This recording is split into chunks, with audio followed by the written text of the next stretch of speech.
pemirsa Economic Review, sekarang saya sudah bersama dengan Ketua 1 Gaikindo, Bapak Yongki Sugiarto. Selamat siang Pak Yongki. Selamat siang. Sudah makan siang Pak? Ya, sudah. Oke Pak, kalau kita berbicara mengenai industri kendaraan bermotor atau otomotif di Indonesia ya, pada semester 1 2016 ini catatannya seperti apa Pak? Untuk produksinya, kemudian ekspornya, dan juga tingkat penjualan. Ya, jadi memang target kita tahun ini kan tidak terlalu muluk-muluk. Hanya meningkat kira-kira 5% dibanding tahun lalu. Jadi dari tahun lalu 1.013.000, kita mentargetkan tahun ini itu sekitar 1.050. Sampai dengan semester pertama kami telah berhasil mencatat penjualan 530.000. Oke, artinya masih setengah lagi begitu ya Pak? Sudah setengah lagi kan, tinggal kalau setengah lagi berarti target yang 1.050 itu dapat mudah-mudahan dapat dicapai gitu dan ya? dapat dilewati. Oke. Produksi juga demikian, ya kan, karena penjualan kita di sekitar 530.000 satu semester, produksi kita juga di atas 600.000 sampai dengan akhir semester 1. Ekspor juga demikian, sudah mencapai kurang lebih 80-90.000. Targetnya kita tahun ini juga masih sama seperti tahun lalu 200.000.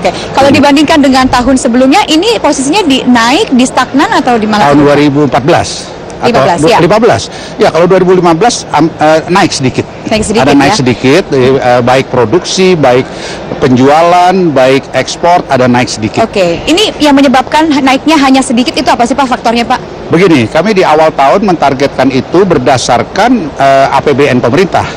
APBN pemerintah kita kan mencanangkan pertumbuhan ekonominya sekitar 5,3%. Tahun 2016 ini, di mana tahun lalu sebetulnya hanya 4,6-4,7%. Jadi kenaikan APBN pertumbuhan ekonomi di APBN kita juga tidak terlalu tinggi, sehingga kita juga tentunya harus menyesuaikan dengan target pemerintah tersebut. Oke, tapi melihat ke depannya 500.000 lagi ini akan tercapai di 2016 ya Pak? Mudah-mudahan, saya rasa dengan adanya pameran semacam ini dan lain-lain, kita sangat-sangat tentunya berharap bahwa angka tersebut dapat tercapai. Selain ada pameran semacam ini, insentif seperti apa sih yang diharapkan oleh industri otomotif di Indonesia Pak? Ya, sebetulnya kita ini dalam situasi yang kurang menggembirakan, ya kita inginnya kalau bisa mengingat kapasitas produksi total Indonesia itu dari seluruh merek adalah 1,9 juta. Oke. Nah, kami tahun lalu hanya bisa mencapai angka penjualan dalam negeri 1 juta, ekspor 200, sehingga kita total hanya terpakai 1,2. Jadi kami masih punya kelebihan kapasitas produksi kurang lebih 700.000. Nah, inilah yang menjadi beban atau pemikiran kita bersama. Bagaimana mengisi ini kapasitas produksi kita yang masih istilahnya bolong 700.000 kan? Betul. Ya, kita ingin tentunya kalau dalam negerinya itu tidak terlalu bisa diharapkan karena memang keadaan pertumbuhan ekonomi dan lain-lain, ya tentunya kita ingin ekspor. Betul kan? Itu yang barangkali kita bisa coba untuk tingkatkan. Nah, untuk itu kita memang sudah beberapa kali berbicara, memberikan informasi, masukan kepada pemerintah melalui khususnya Kementerian Perindustrian untuk bisa menjadikan Indonesia ini basis produksi tidak hanya MPV.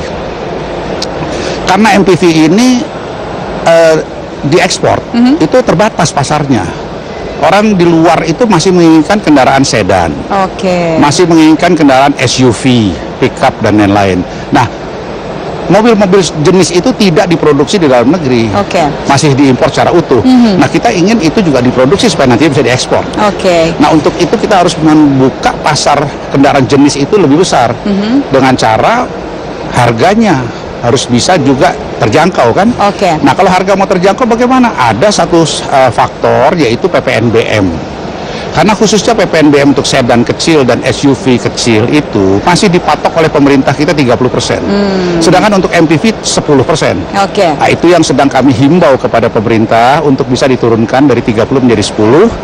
Harganya nanti lebih murah, terjangkau, pasarnya besar, maka para pemegang merek akan memproduksi mobilnya itu di dalam negeri.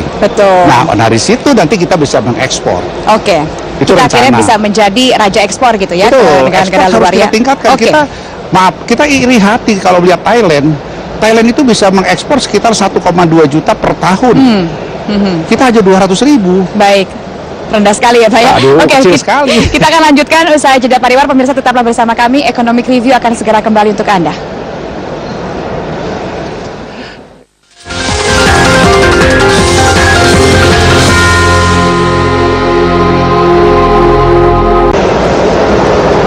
Anda kembali menyaksikan Economic Review di Metro TV. Kali ini kami siaran langsung dari Gaikindo. Saya bersama dengan Pak Yongki Sugiarto. Pak Yongki tadi mengatakan bahwa optimis 2016 ini akan tercapai dari sisi produksi, penjualan ataupun ekspor begitu ya Pak. Insentif apa yang kira-kira bisa mendukung hal ini? Apakah kebijakan pemerintah saat ini misalnya OJK menurunkan harga DP kendaraan begitu akan bisa menjadi insentif juga Pak?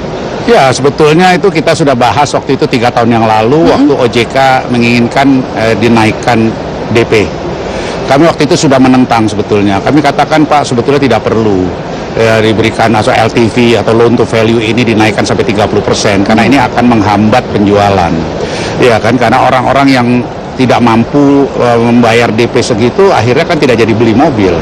Nah, kami usulkan waktu itu serahkan saja ini kepada perusahaan-perusahaan pembiayaan atau bank, leasing dan lain-lain karena mereka kan pintar dan mengerti untuk mengevaluasi seseorang dalam mengaplikasi tadi katakanlah mau kredit dan lain-lain kan dilihat juga income-nya berapa, ya kan hartanya ada apa saja dan seterusnya sehingga mereka sudah bisa mengevaluasi sendiri apakah si A, wah ini sih cukup 10% uang mukanya karena income-nya cukup tinggi terjaminlah ini tidak akan macet. Si B, wah ini mungkin 20% ya kan, bahkan kalau perlu si C ini waduh ini nggak jelas nih 50%. Artinya tidak perlu diatur sedemikian rupa. Iya, ya kan untuk di otomotif saya pikir tidak perlu karena betul dampaknya signifikan terhadap penjualan ya. Iya, bisa terjadi dampak yang signifikan, itu yang pertama. Yang kedua ya saya katakan bahwa hati-hati perusahaan-perusahaan ini pun juga sebetulnya sudah dikontrol oleh OJK. Mereka memberikan laporan keuangannya kan. Jadi tidak perlu khawatir bahwa perusahaan ini akan sembrono memberikan kredit kepada orang tanpa down payment atau kecil down payment. Mereka juga tidak mau ada kredit macet. Mereka tidak mau juga istilahnya NPL-nya naik, nggak mau mereka, betul kan? Betul. Jadi serahkan saja. Tetapi ternyata kan waktu itu 3 tahun lalu diterapkan juga 30%. Nah sekarang pemerintah mengatakan, wah ini ada wacana ya, masih wacana. Uang muka 0% bahkan. Wah ini drastis sekali dari 30 ke 0 kan. Nah, tapi ini angin segar dong Pak untuk industri otomotif. Betul, tapi 0 juga kalau menurut kami 0 juga tidak bagus. Berbahaya juga. Bahaya, sebab apa? Orang tidak pakai uang muka ambil mobil. Akhirnya di tengah jalan macet. Macet akhirnya disita. Disita akhirnya dijual. Jadi kan jadi mobil bekas kan. Nah, kalau asal mobil bekas itu begitu banyaknya mobil bekas yang hasil atau kredit macet tadi, itu akan juga merusak penjualan kan. Bahaya aja ke situ juga. Jadi ini kembali kalau menurut kami serahkanlah kepada ini perusahaan pembiayaan saja. Mereka biar menilai sendiri, mengevaluasi sendiri calon customer atau pelanggan ini.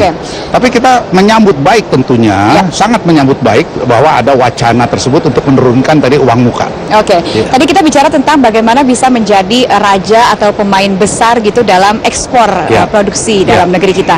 Kalau dibandingkan dengan Thailand tadi masih sangat jauh begitu ya Pak ya, angkanya 1.000 dan 200. Nah, apa yang kemudian harus dilakukan selain tadi insentif dalam hal ekspor agar ini bisa menjadi pemain utama di ASEAN Pak?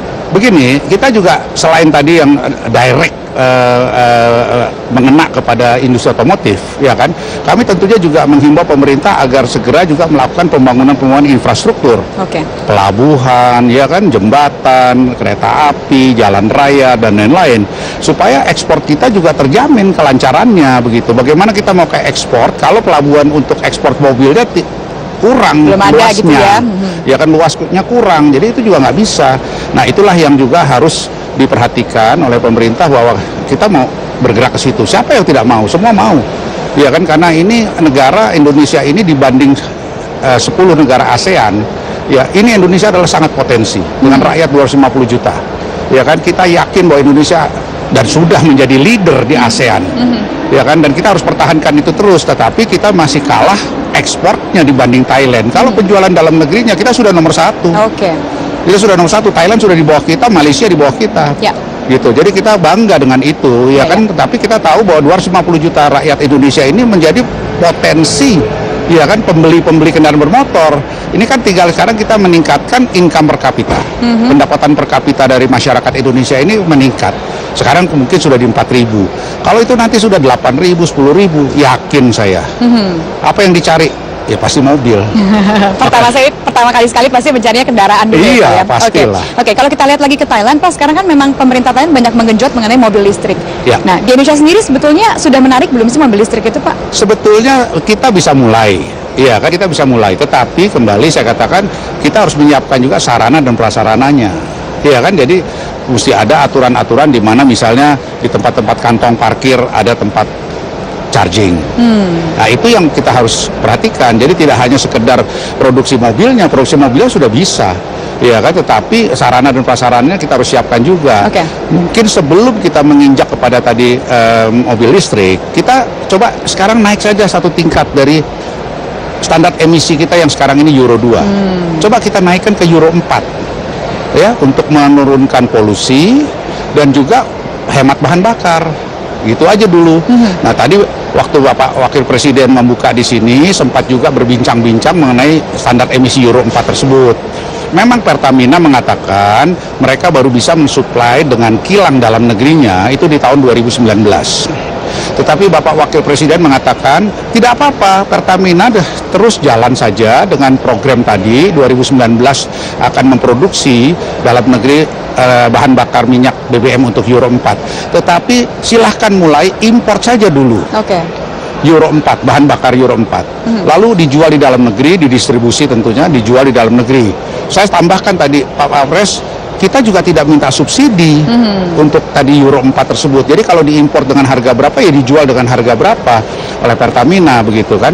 Nah, Pak Wapres juga mengatakan, betul itu jadi supaya nanti sinkron. Pada waktu 2019 Pertamina sudah bisa memproduksi, importnya tentunya dihentikan. Kan begitu. Tapi sekarang kita sudah mulai. Baik. Ya kan, karena kita punya kendala besar di dalam memproduksi kendaraan ekspor khususnya. Oke, kita akan lanjutkan usai jeda pariwara. Pak Yongki, pemirsa tetaplah bersama kami. Economic Review akan segera kembali untuk Anda. Nanti saya kelarin sedikit ya.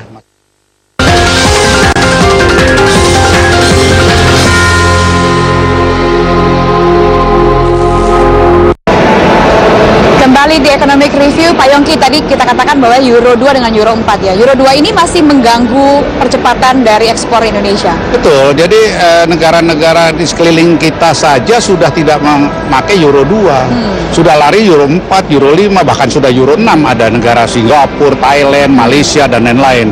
Nah, kita ini masih Euro 2. Nah, kendala yang tadi kenapa kita juga ingin minta percepatan pengadaan daripada Euro 4. Kita tidak minta kilang Pertamina langsung membuat produksi Euro 4, import saja dulu. Kita akan beli dengan harga tanpa subsidi, ya kan? Itu yang pertama. Saya ceritakan sedikit masalah produksi. Kita ini di beberapa merek yang mengekspor kendaraannya, itu produksi ada 2 lane, lane Euro 2 untuk pemasaran dalam negeri kendaraannya, dan lane Euro 4 untuk ekspor. Ya kan, karena ekspor tidak ada yang mau lagi pakai Euro 2 kan.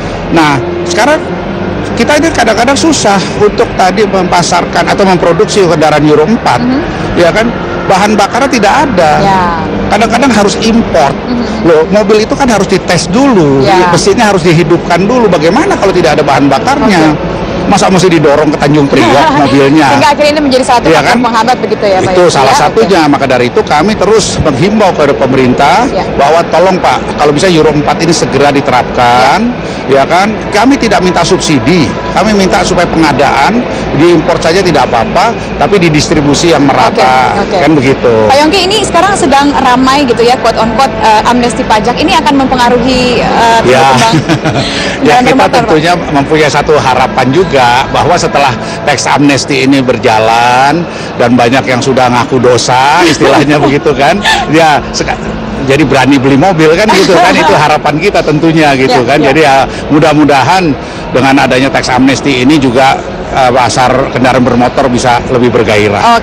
Ngomong-ngomong soal harapan, target dari Gias 2016 yang ke-24 ini Pak? Ya, begini, kalau kita bandingkan tahun 2015, Gias itu menjual selama pameran itu ada kurang lebih 19.500 unit kendaraan yang laku terjual atau dipesan dengan total nilai sekitar 5,7 triliun. Harapan kami tentunya karena Gias tahun ini agak berbeda dari segi pengunjung, dari segi peserta pameran dan yang lebih banyak dibanding tahun lalu. Angka tersebut dapat dilalui. Mudah-mudahan bisa lebih dari 20.000 unit yang bisa terjual, dan angka penjualannya juga barangkali kita harapkan bisa di atas 6 triliun. Ini kedepannya akan tren mobil seperti apa sih Pak yang lebih ramai untuk disukai? Begini, Indonesia ini masih trennya adalah masih tetap adalah mobil kendaraan yang dengan harga 200 juta ke bawah. Itu masih mendominasi pasar kita dalam negeri, karena memang jelas, karena memang daya beli masyarakat kita masih di angka itu. Ya kan, mudah-mudahan dengan income per kapita yang akan meningkat terus, ini akan bisa meningkat juga nantinya 250 atau 300 juta, ya kan. Dan jenisnya ya tergantung. Memang dominasi masih tetap MPV, karena orang-orang kita masih suka istilahnya kalau Senin sampai Jumat mobil dipakai kantor, hari Sabtu Minggu dengan keluarga besarnya, ya kan, bisa jalan-jalan dan bawa anak cucu semuanya di situ, begitu kan. Tapi itu memang sifat orang timur yang kita tidak bisa hindari, karena di sini jangan buka rumah jompo bisa nggak laku gitu, karena orang semua masih tinggalnya satu rumah kan. Ayah, ibu, kakek, nenek masih satu rumah gitu. Mungkin yang terakhir Pak, ini tadi sudah bicara tentang mobil listrik sedikit, LCGC perkembangannya di Indonesia akan seperti apa? Bagus sekali, bagus sekali. LCGC itu semenjak diluncurkan 3 tahun yang lalu, sekarang sudah meraih pangsa pasar kira-kira 15% dari total penjualan. Jadi kalau dilihat itu sudah 16%, bahkan jadi kalau 1 juta itu LCGC saja sudah 160-180 ribu per tahun. Yang dilakukan untuk lebih lagi mengenjot ini? Ya tentunya kita harus mencari katakanlah peluang-peluang model-model baru dari LCGC ini kan, tidak bisa statis begitu saja. Tapi saya rasa para pembuat LCGC sudah istilahnya sudah antisipasi untuk itu. Pak Yongki Sugiarto, terima kasih sudah bergabung bersama kami. Pemirsa, terima kasih sudah menyaksikan Economic Review langsung dari Gaikindo. Saya Rike Karolin pamit, sampai jumpa. Terima kasih.